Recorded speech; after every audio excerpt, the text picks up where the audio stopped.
Assalamualaikum warahmatullahi wabarakatuh. Kami dari kelompok 5 yang beranggotakan. Yang pertama saya sendiri Gita Igistriani dengan NIM 2021111020 akan menjelaskan tentang kewarisan anak dalam kandungan atau janin. Saya Yusfila Febrianti, NIM 2021111022 membahas materi tentang kewarisan anak zina.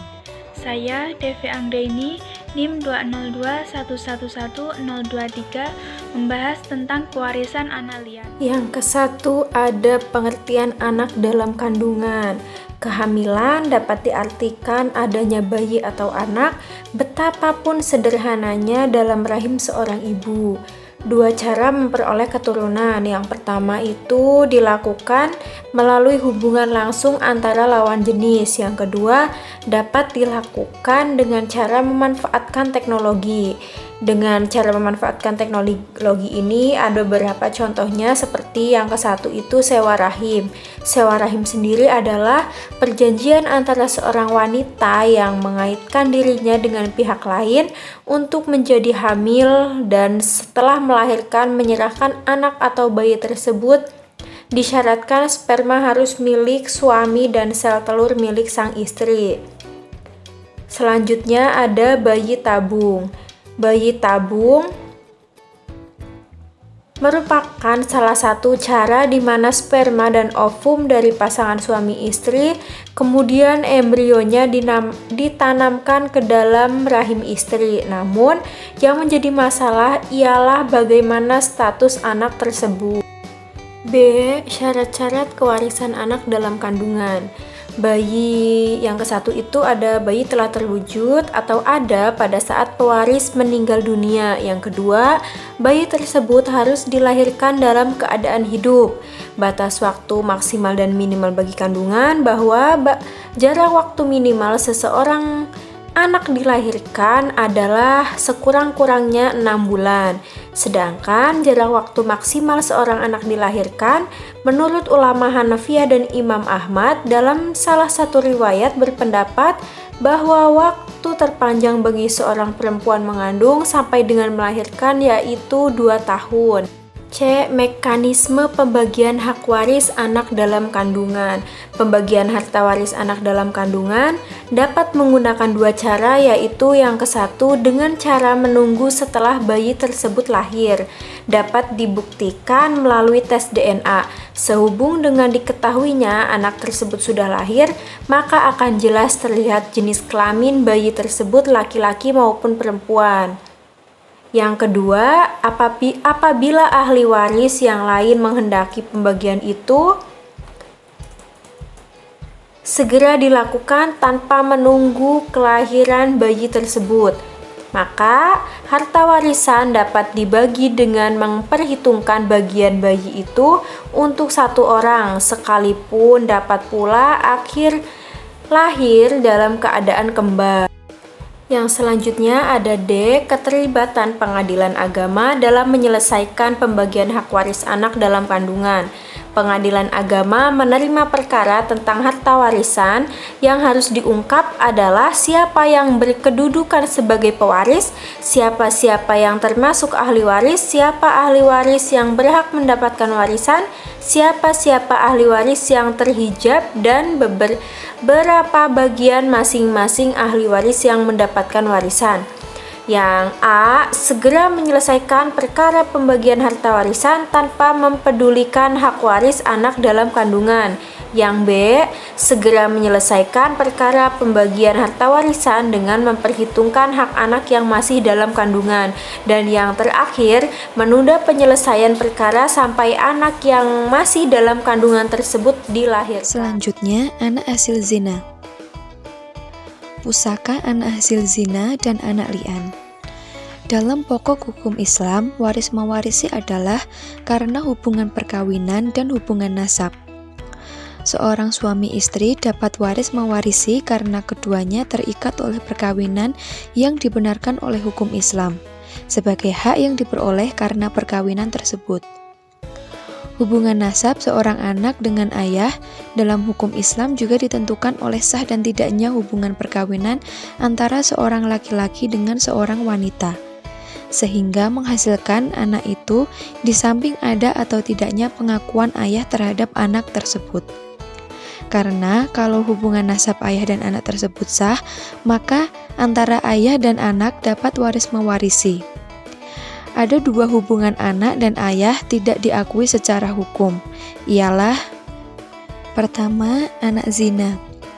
Anak zina merupakan anak yang lahir dari hasil hubungan antara seorang laki-laki dan seorang perempuan saat salah satu atau keduanya masih terkait dalam perkawinan lain. Dalam kompilasi hukum Islam, anak zina adalah anak yang lahir sebagai hasil hubungan orang tua yang memang tidak mau melangsungkan pernikahan di antara keduanya, atau disebut dengan kumpul kebo. Atau anak yang dilahirkan karena hubungan seorang laki-laki dengan wanita tanpa nikah.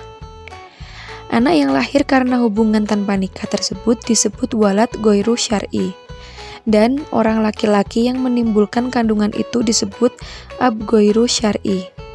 Ini berbeda dengan anak luar kawin. Anak luar kawin menurut pengaturan KUH Per adalah anak yang dilahirkan di luar perkawinan kedua orang tua. Dalam hal ini, kedua orang tuanya tidak ada yang terkait dengan pernikahan dengan orang lain. Berdasarkan pasal 283 Kitab Undang-Undang Hukum Perdata atau KUH Per, anak yang dilahirkan karena perzinaan atau penodaan darah tidak boleh diakui tanpa mengurangi ketentuan pasal 273 KUH Per mengenai anak penodaan darah. Maka, jika didasarkan pada ketentuan dalam KUH Per, anak zina tidak mendapat warisan dari orang tuanya. Akan tetapi, berdasarkan pasal 867 KUH Per, anak zina mendapatkan nafkah seperlunya dari orang tuanya. Sedangkan dilihat dari hukum Islam mengenai anak zina, berdasarkan fatwa Majelis Ulama Indonesia yang dibuat pada 10 Maret 2012, setidaknya ada 6 poin ketentuan hukum yang dikeluarkan oleh Komisi Fatwa MUI yang dipimpin oleh Profesor Hasanuddin AF. Beberapa di antaranya adalah, yang pertama, anak hasil zina tidak mempunyai hubungan nasab, wali nikah, waris, dan nafkah dengan lelaki yang menyebabkan kelahirannya. Yang kedua, anak hasil zina hanya mempunyai hubungan nasab, waris, dan nafkah dengan ibunya dan keluarga ibunya. Yang ketiga, pemerintah berwenang menjatuhkan hukuman takzir atau jenis dan hukuman yang diberikan oleh pihak yang berwenang terhadap lelaki pezina yang mengakibatkan lahirnya anak dengan mewajibkannya untuk melakukan atau mencukupi kebutuhan hidup anak tersebut dan memberikan harta setelah ia meninggal melalui wasiat wajibah. Jadi, jika dilihat dari hukum Islam, anak zina bisa mendapatkan wasiat wajibah. Anak goiru syar'i atau anak zina tadi tidak ada hubungan darah dengan ab goiru syar'i menurut hukum. Karenanya, tidak ada hubungan waris-mewarisi. Anak tersebut hanya mempunyai hubungan darah dengan ibu dan antara keduanya dapat waris-mewarisi. Demikian pula anak tersebut mempunyai hubungan darah dengan kerabat ibunya yang berarti juga mempunyai hubungan ahli waris. Semua ulama 4 mazhab sepakat bahwa anak zina tidak mempunyai hubungan nasab dengan bapaknya, karena nasab itu mulia dan dimuliakan, sedangkan zina sesuatu yang keji dan haram. Maka sesuatu yang mulia yaitu nasab tidak akan bisa disebabkan karena sesuatu yang keji dan haram atau zina. Sedang menurut Syiah, anak zina tidak nasab kepada ibu dan ayahnya sehingga tidak dapat pula mewarisinya.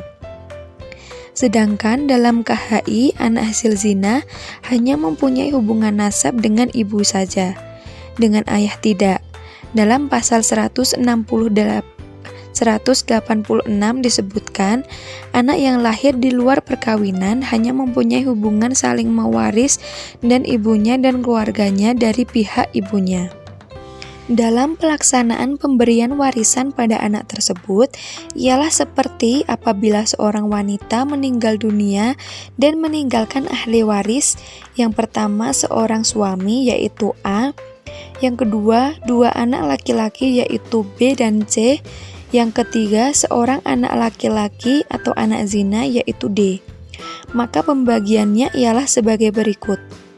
Suami mendapatkan 1/4 bagian, sedangkan dua orang anak sebagai ashobah bersama-sama dengan seorang anak laki-laki yang mendapat kualifikasi anak zina tersebut. Asal masalahnya 4 atau 24, maka bagian mereka masing-masing seperti berikut ini. Si A mendapatkan 1/4 dikali 4 sama dengan 1, atau 1/4 dikali 24 sama dengan 6. B, C, dan D semua mendapat 3/4 atau 3/24 yang masing-masing mempunyai bagian yang sama. Sehingga B mendapatkan 1/4 kali 4 sama dengan 1, atau 1/4 kali 24 sama dengan 6. D mendapatkan 1/4 kali 4 sama dengan 1, atau 1/4 dikali 24 sama dengan 6. Yang kedua, pewarisan anak lian. Apa yang dimaksud dengan anak lian? Anak lian ialah anak yang lahir dari seorang ibu yang dituduh zina atau melakukan perbuatan zina oleh suaminya, dan anak yang lahir itu pun dinyatakan anak hasil perbuatan zina tersebut. Pernyataan ini terjadi dalam kondisi saling sumpah di antara seorang suami dengan istrinya atau ibu dari anak lian. Akibatnya adalah putusnya hubungan suami istri tersebut dan haram untuk selama-lamanya melakukan rujuk atau perkawinan lagi. Anak lian itu hanyalah memiliki hubungan nasab dengan wanita yang melahirkannya saja, sedangkan hubungan nasab dengan ayahnya telah terputus. Terdapat sebuah hadis menerangkan yang artinya bahwa seorang laki-laki melian istrinya pada zaman Rasulullah SAW dan tidak mengakui anaknya, maka Rasulullah SAW menceraikannya antara keduanya dan mengikutkan nasab anaknya kepada ibunya. Hadis riwayat Bukhari. Menurut hukum Islam, kondisi demikian yaitu ketika seorang suami menuduhkan kepada istrinya telah melakukan perbuatan zina dan suami tersebut tidak mampu membawakan saksi, oleh karenanya suami tersebut dapat dijatuhi hukuman cambuk 80 kali, dikarenakan telah menukas atau menuduh seseorang telah melakukan perzinaan dengan tidak disertai saksi. Suami tersebut bisa terbebas dari hukuman cambuk jika dia berani bersumpah lian, yaitu melaksanakan sumpah 4 kali di hadapan hakim yang isi pokok sumpahnya yakni saya bersaksi bahwa saya adalah orang yang benar tuduhannya. Dan selanjutnya, untuk sumpah yang kelima mengucapkan, kutukan Tuhan atasku bila aku dari orang yang dusta terhadap tuduhan. Dengan demikian, istri yang dituduh oleh suami tersebut dapat dijatuhi hukuman zina. Namun, wanita itu bisa terbebas dari tuduhan tersebut jika dia berani bersumpah juga sebanyak 4 kali, yang isinya, saya bersaksi pada Allah bahwa ia atau suami yang menuduh itu adalah orang yang berdusta terhadap tuduhannya itu. Kemudian dalam sumpah kelima, dia mengucapkan atas diriku kemurkaan Allah jika suami saya yang benar dalam tuduhannya. Mengenai mualanah ini diterangkan dalam Quran Surat An-Nur ayat 6-9. Telah disebutkan tadi bahwasanya anak lian itu hanya memiliki hubungan nasab dengan wanita yang melahirkannya, dan untuk hubungan nasab dengan ayahnya telah terputus. Maka dalam masalah waris jelas bahwa ia tidak mendapatkan warisan dari ayah tersebut, dan sebaliknya juga tidak dapat mewariskan hartanya kepadanya apabila ia mati mendahulunya, tetapi ia mewarisi harta ibunya dan hartanya pun dapat diwarisi oleh ibunya itu. Pada kedudukan anak lian itu sama dengan kedudukan anak zina. Hal yang disepakati oleh ulama ialah bahwa bila kedua belah pihak telah selesai mengucapkan sumpah lian, menafikan anak yang dilahirkan, kemudian keduanya telah dipisah oleh hakim, maka putuslah hubungan kewarisan dengan anak yang baru lahir. dan begitu pula antara suami istri yang telah diceraikan itu. Dalam putusnya hubungan kewarisan antara suami istri, jumhur ulama berpendapat hal tersebut terlaksana setelah kedua suami istri menyelesaikan sumpah liannya. Hal ini berarti bila terjadi kematian salah satu orang di antaranya, tetapi keduanya belum selesai mengucapkan liannya, maka hubungan kewarisan di antara keduanya itu tidak terputus, dalam arti saling mewarisi. Tetapnya hubungan kewarisan antara anak lian dan anak zina di satu pihak dan ibunya di pihak lain dan tidak dengan laki-laki yang menggauli ibunya disebabkan oleh karena terjadinya hubungan nasab antara anak yang lahir dengan ibunya adalah secara alamiah. Dalam arti kelahiran anak tersebut secara otomatis menimbulkan hubungan nasab antara ibu yang melahirkan dengan anak yang dilahirkan, tanpa memperhatikan bagaimana cara si ibu mendapatkan kehamilan dan status hukum dari laki-laki yang menggauli si ibu itu. Sedangkan hubungan nasab antara anak dengan ayah tidak ditentukan sebab alamiah, tetapi semata oleh sebab hukum, artinya telah langsung hubungan akad nikah yang sah antara si ibu dengan ayah yang menyebabkan anak itu lahir. Baik anak zina maupun anak lian tidak mempunyai status hukum seperti ini. Oleh karena itu, ia hanya memiliki hubungan kewarisan dengan ibunya dan orang-orang yang bernasab melalui ibu tersebut, dan tidak dengan ayahnya. Cukup sekian yang dapat kami sampaikan, semoga bermanfaat, dan bila terdapat kekurangan dan kesalahan, kami minta maaf karena kesempurnaan sungguh hanyalah milik Allah SWT saja. Terima kasih.